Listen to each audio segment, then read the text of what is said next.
Hello, this is Martin again.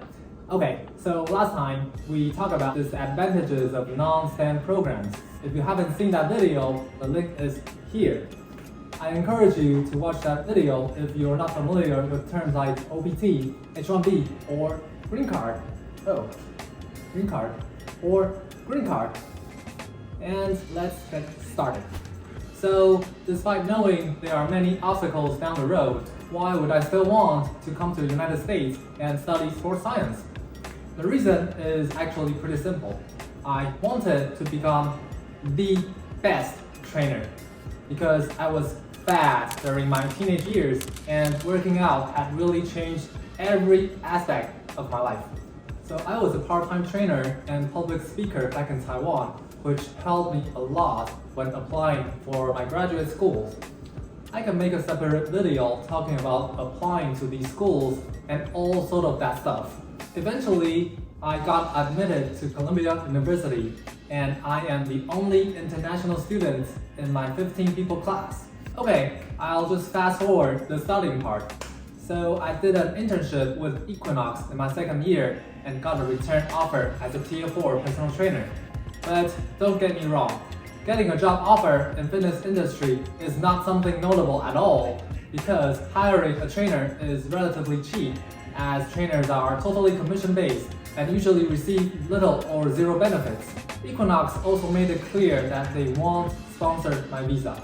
I was like, fine, I am in the typical dilemma of non-STEM national students. I'll just work here in the United States for a year, make myself look good on the resume, and I'll start my career back home in Asia. However, I didn't give up applying and interviewing at other gyms, and eventually I was able to get a better offer before graduating. So this place is called Lifetime Athletic Sky. You may know where it is if you are a basketball fan. It is where NBA players play pickup games when they come to New York City during the off-season. So not only do they have a more trainer-friendly commission structure, they also told me that although they never sponsored any trainer a working visa in the past, they are open to the topic if I did great on my job. So I remember my manager's face was like, nah, don't worry about it. I don't think you'll ever be considered a sponsorship. Just forget about it. It really ignited the fire in my heart. I wanted to prove the world that I can make this happen. So I took the job, I took the challenge, worked my ass off in the next 6 months, and I was able to be sponsored H1B and the green card at the same time. So how did I do it? The first thing is I'm valuable to the company and my number speaks itself. My schedule was fully booked within the first month of employment. I was number 1 in both sales and sessions conducted for 6 consecutive months. I can make another video talking about how to have a successful training business. If you want me talking about it, leave a comment below and let me know. Secondly, being professional. I always showed up in the optional meeting. I took whoever my manager assigned to me. So I'm talking about those bad leads. So sometimes the company would send out free sample sessions or having some promotions like 50% off your first session. And usually no trainers would want to take these leads because these people, they simply don't purchase anything after the free session. Because trainers are commission-based, which means we are wasting 1 hour in our lives. However, I always took these leads and oftentimes I was able to turn them into real business. So eventually they would become paying clients.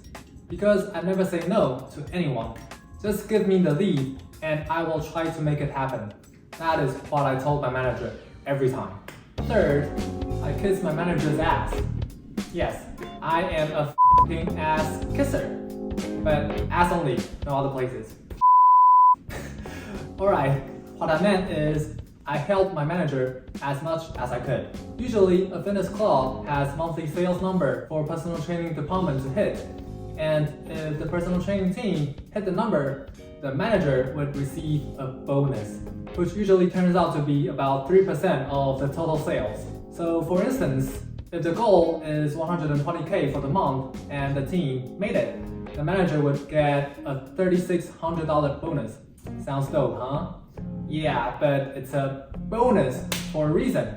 The sales goal is not that easy to achieve, and the manager really needs to push the team hard to have a shot on hitting it. But with Martin on the team, it just became so easy. By the end of every month, like the 30th or 31st, when the team was a couple thousands away from hitting the goal, I would offer my clients one free session if they do an early package renewal before the month ends. So I would ask my manager, hey, how much do we need for the month? And I would just make calls, send some messages to my clients, and boom, the team hit the sales goal, and my manager got his big fat bonus check. I can recall the time when we always high-five in the office. Well, who doesn't like money? I can't tell you how much my manager loved me, and he had later on became the biggest advocate in my visa negotiation with the company. And until now, we are still very good friends. Fourth, being confident, aggressive, but polite during negotiation. So when I brought up the visa compensation with the company, I already knew that my number speaks for myself. My clients, they love me, my manager needs me, he also loves me, and these are not enough. So in order to make myself sound super confident during these conversations, I prepared my pitch to the wall for numerous times until I was able to fluently and confidently talk about what I've been bringing to the company and what I'm looking for. I told the company that I am asking for H-1B and green card at the same time. I love working with you guys here, but I'm also looking for more certainties in my career. And I hope to have a foreseeable future with the company. Basically, this is a nicer way of saying, give me the green card, otherwise I will quit. But I rephrase it to be more career-oriented and sounds a little bit more polite. And they said yes! Lastly, being resilient. So after a positive negotiation outcome at the club level, the general manager of the club submitted a request to the company's headquarters to initiate the H-1B and green card immigration process for me. However, after a week, we received a denial from the headquarters. So basically their response was, we had never sponsored a trainer in the past, and the company's legal team did not consider your case has enough success rate, as personal trainers is not a highly skilled job and it may not qualify for a working visa or employment-based immigration. So I remember the day when my manager asked me into his office. He apologized to me, saying that he did everything he could to help me, but he's afraid that I only had a couple months left before I need to walk. Well, in the beginning, I was stunned. I felt like, damn, after so much hard work, it still came down to this disappointing result. I was extremely frustrated. What's wrong with being a trainer?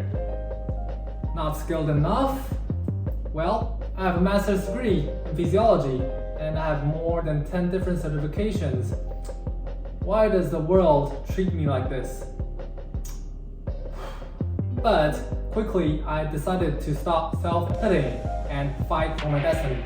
I asked my manager if I could find a third-party legal firm that is willing to take on my case. Would the company willing to cooperate with them? And my manager said he would need to check. And after one day, the headquarters said yes, they would do that. So I visited another 3 immigration specialized law firms in New York City, and they were all positive about my case.